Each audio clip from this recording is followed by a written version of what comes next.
For the sign of Capricorn, hello and welcome to my channel. Just remember the bottom cards are paired with the top cards. And I'll be going through the past, present, challenge, and outcome. So we start with the past, Queen of Wands. Now, with the Queen of Wands, it can refer to a woman. Now, this woman, she will have or would have had a lot of energy. Usually she's an Aries, Leo, Sagittarius. So that could have been who you were dealing with. But when we're not referring to an actual person, this card, it can stand for getting a lot accomplished. And it often focuses on work or career. So the Queen is a positive, uplifting energy.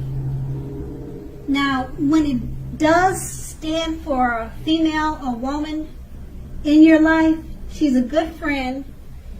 She's 100% on your side, even though she may seem a bit self-absorbed. So if you were trying to conceive in the past, and this card is showing up now, it's meaning that it's one of the most positive signs that there can be. So if you're trying to conceive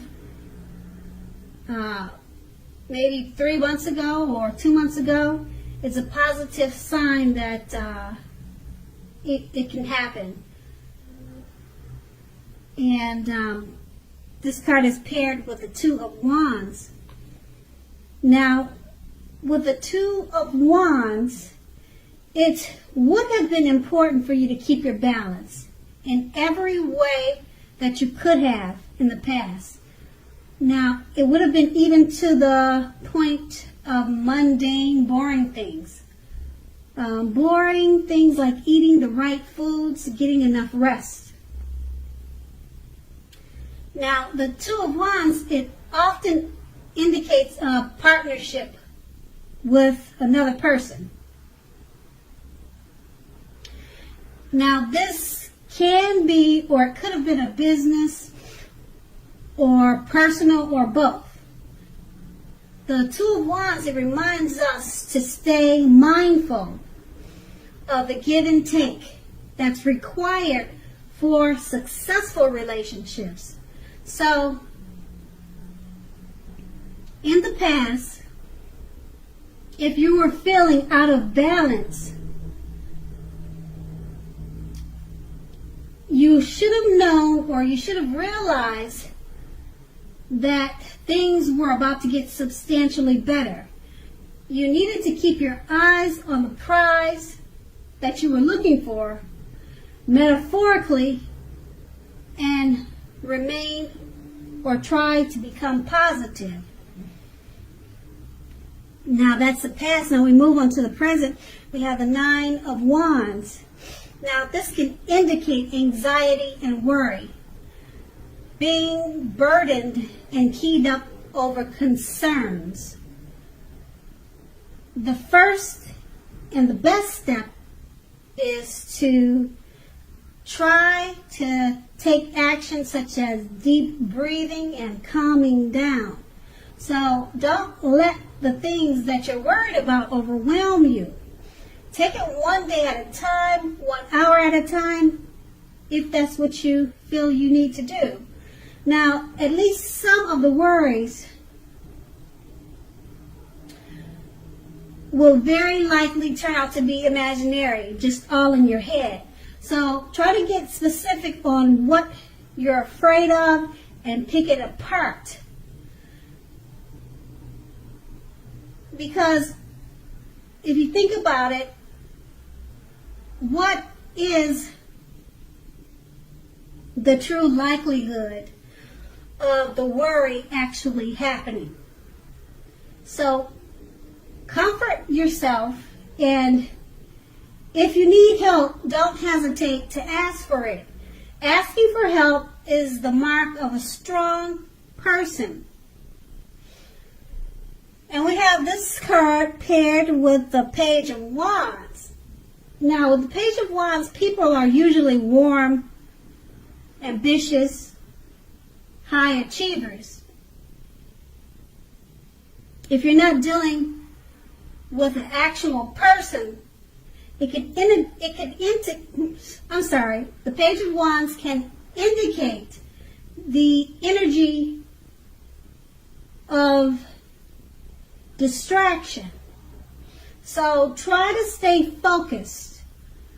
Now this card indicates that things that you started some time ago, they're trying to come to life. They're trying to come to fruition. And it can also show a need for a few things, such as new adventures, new approaches, and new ideas. Now, the page brings us positive energy. But we have to remember, we have to supply the follow-up. So with these two cards paired together, the Nine of Wands, it's about anxiety and worry. You're keyed up over certain matters, certain concerns, and it's more than likely all in your head, imaginary. You can see by looking at the picture that's on the card. But being that it's paired with a Page of Wands, I would say it's imaginary too, because, like I said, it's paired with the Page of Wands, and it's letting you know that things that you're trying to do previously, they're all coming to light. They're coming to fruition. They're happening for you. New adventures also, new things, your new approaches and new ideals, they're all coming to life. So the Page of Wands is letting you know that the Nine of Wands, the anxiety that you're experiencing, is definitely all for nothing. It's all in your head because, like I said, the Page of Wands, it lets you know that you were worrying for nothing and everything is happening for you in a great way.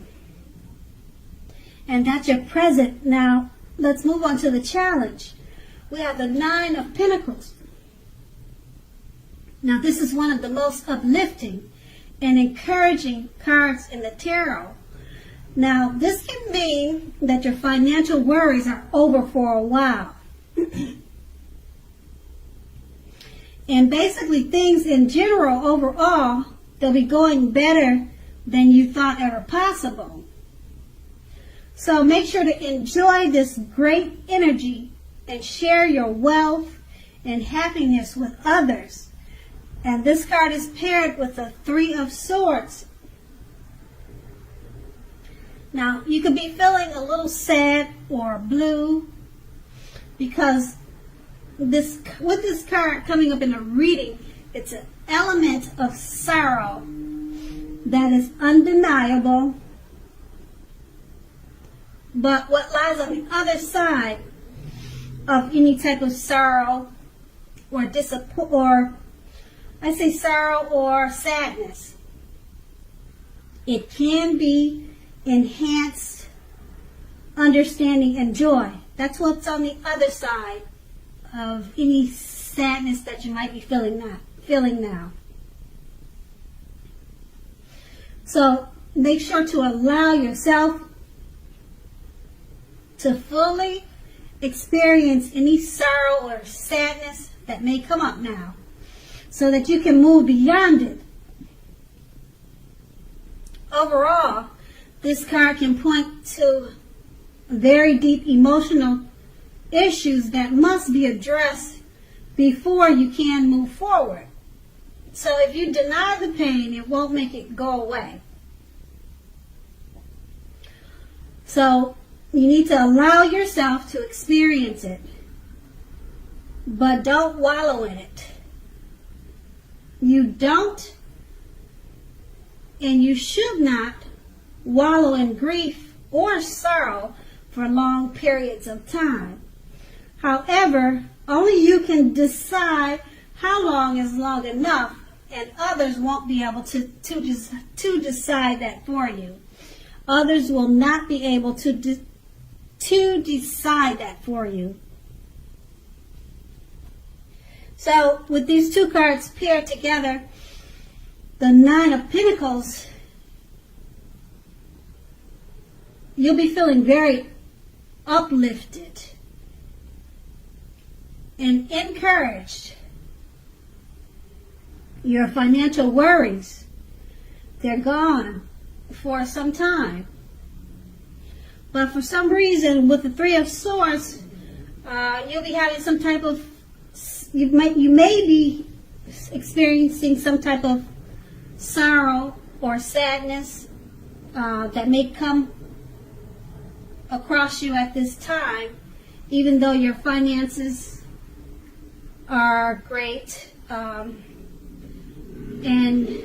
you have a lot that's uplifting you and encouraging you, but for some reason some sadness or some pain will come up your way with, like I said, with the Three of Swords. But you make sure, your challenge is going to be to make sure not to stay in it and don't wallow in it, because you won't be doing yourself any favors. So try to focus on the Nine of Pentacles that you have, because that's one of the most positive cards in a reading. And then that's your challenge. So we move on to the outcome. The Four of Pentacles. Now this card, it can be about holding on to things, people, money, or situations longer than is healthy or realistic for you.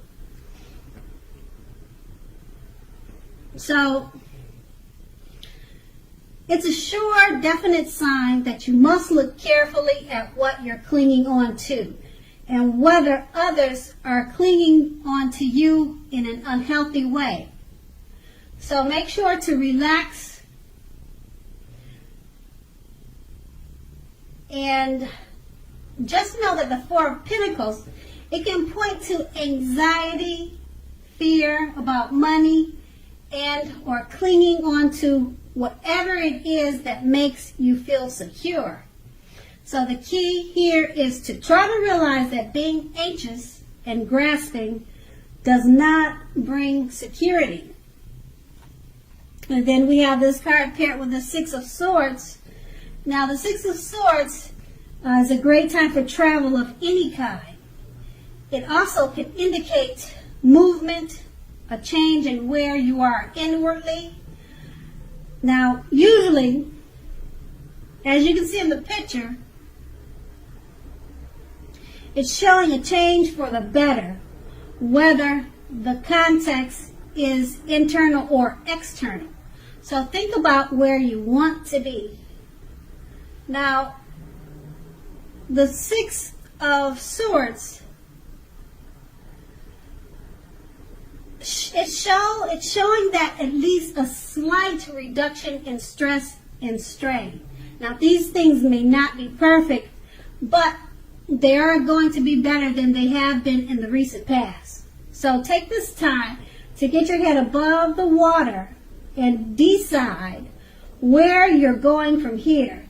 Even a short break or change of scenery will be helpful. This doesn't have to cost a lot of money. So with these two cards paired together, the Four of Pentacles, you're holding on to things too tight. Money, people, situations, you're holding on to them longer than it is healthy and realistic. And it's paired with the Six of Swords. Try to get out, have a great time, do some travel. It will help you relieve you of some stress of grasping, of worrying and holding on too tight.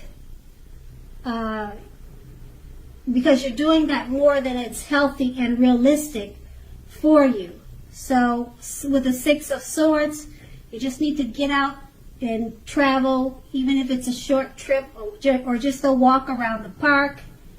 Try to do that more often to relieve some of your worries, and it would help you not to think about things that you're holding on too tight to. And that's your outcome. So Capricorn, I hope this resonated. As you know, general readings, they don't always resonate with everyone. Then again, if you like this reading, please like, subscribe, leave a comment if that's what you like to do. And I thank you so very much for watching. Have a great day. Have a great day. Have a great day. Have a great day.